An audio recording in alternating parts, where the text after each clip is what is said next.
emaranhamento quântico e consciência coletiva, a interconexão invisível de todas as mentes. Existe um fenômeno curioso que se repete ao longo da história humana. Quando o tempo chega, algo nasce, não em um único lugar, não por uma única mente, mas, simultaneamente, como se a ideia estivesse esperando permissão para existir, como se o mundo inteiro estivesse pronto ao mesmo tempo. A ciência chama isso de coincidência, a história chama de genialidade. Mas talvez exista algo mais profundo operando por trás. Na física quântica, o emaranhamento descreve partículas que permanecem conectadas mesmo quando separadas por grandes distâncias. O que acontece com uma afeta instantaneamente a outra, sem troca visível de informação, sem tempo intermediário, uma conexão que desafia a lógica clássica e revela algo inquietante. A separação pode ser apenas uma ilusão. Agora leve essa ideia para a consciência humana. E se mentes também estivessem emaranhadas? E se pensamentos não fossem totalmente individuais? E se ideias emergissem de um campo compartilhado, quando a humanidade estivesse pronta para recebê-las? Ao longo da história, vemos padrões difíceis de ignorar. Descobertas surgem ao mesmo tempo em diferentes partes do mundo, sem contato direto entre os envolvidos. Tecnologias, conceitos, movimentos culturais e avanços científicos parecem brotar em sincronia, como se algo tivesse sido liberado no campo coletivo. Um dos exemplos mais emblemáticos é o nascimento do rádio. No final do século XIX, tanto Nikola Tesla quanto Guglielmo Marconi trabalhavam de forma independente em sistemas de transmissão sem fio, um na Europa, outro nos Estados Unidos. Em 1897, Marconi entrou com um pedido de patente para o rádio. Poucos dias depois, Tesla fez o mesmo. As ideias eram semelhantes. O tempo era um mesmo.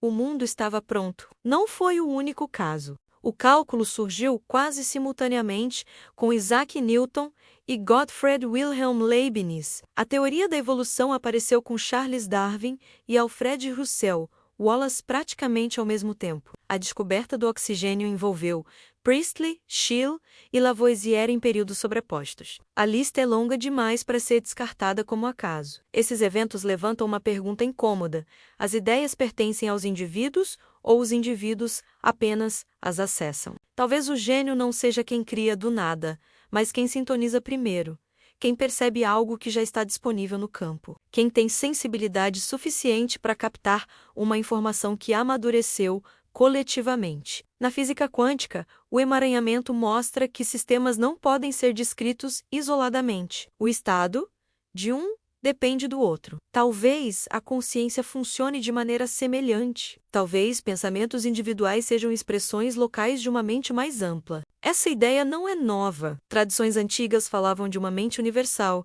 de um campo comum, de uma inteligência compartilhada. Hoje, a ciência começa a tocar nesse território, ainda que com cautela. O vocabulário muda, o conceito permanece. Quando uma ideia surge simultaneamente em lugares diferentes, pode ser sinal de que as condições internas e externas atingiram um ponto crítico. O campo estava carregado, bastava alguém tocar. O emaranhamento quântico nos mostra que a conexão não depende de proximidade física. Partículas separadas por quilômetros continuam ligadas. O que acontece com uma se reflete na outra, não por comunicação convencional, mas por pertencimento ao mesmo sistema. E se a humanidade também for um sistema único experimentando a si mesma através de bilhões de perspectivas individuais? Nesse caso, pensamentos coletivos poderiam emergir quando a frequência estivesse alinhada. Invenções não seriam apenas fruto de esforço individual, mas manifestações de um estágio coletivo de consciência.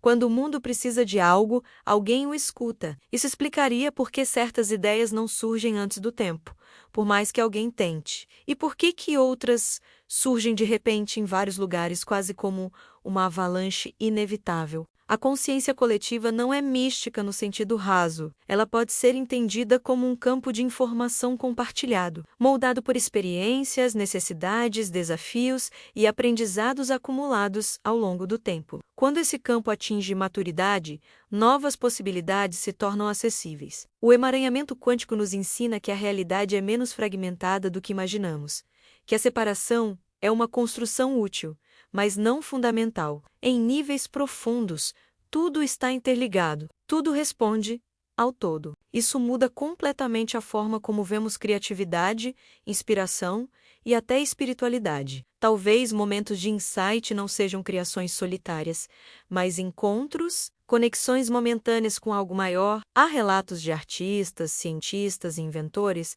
que descrevem suas ideias como algo que simplesmente chegou, como se não tivessem sido pensadas, mas recebidas, uma sensação de clareza repentina, acompanhada de urgência, como se soubessem que aquela ideia precisava nascer agora. Essa experiência subjetiva encontra eco na hipótese da consciência coletiva.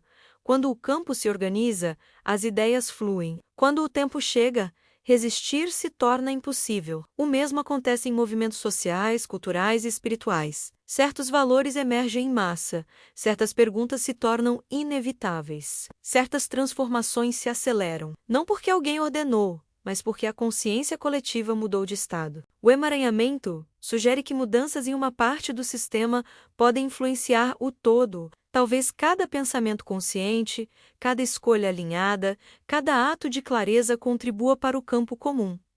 Talvez ninguém esteja isolado de verdade. Isso traz responsabilidade e esperança ao mesmo tempo. Responsabilidade porque nossos estados internos importam. Eles não afetam apenas nossa vida pessoal, mas reverberam. Esperança porque nenhuma mudança é pequena demais. Quando uma mente se alinha, algo se move além dela. A ciência ainda engatinha nesse território. O emaranhamento quântico é comprovado em partículas. Aplicá-lo à consciência humana ainda é hipótese, mas a história oferece indícios poderosos de que a interconexão é real. As grandes ideias da humanidade não surgiram no vácuo. Elas surgiram quando o mundo estava preparado para recebê-las. Quando a soma das experiências, dores, desafios e perguntas atingiu um limiar. Talvez o papel do indivíduo seja estar disponível, limpar ruídos internos, desenvolver sensibilidade,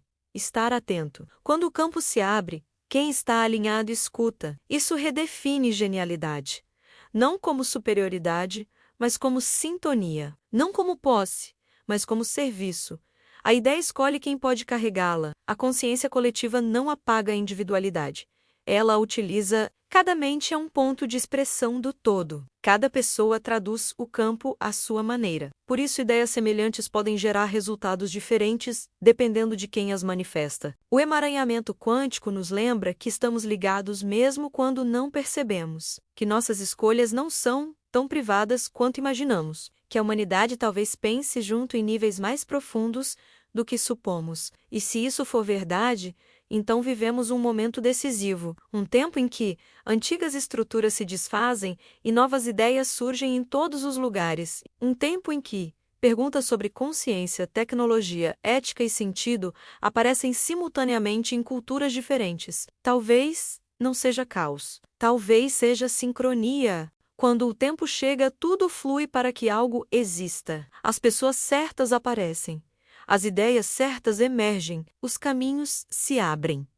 O rádio não nasceu apenas de Tesla ou Marconi. Ele nasceu do tempo, do campo, da prontidão coletiva. Eles foram os pontos de acesso.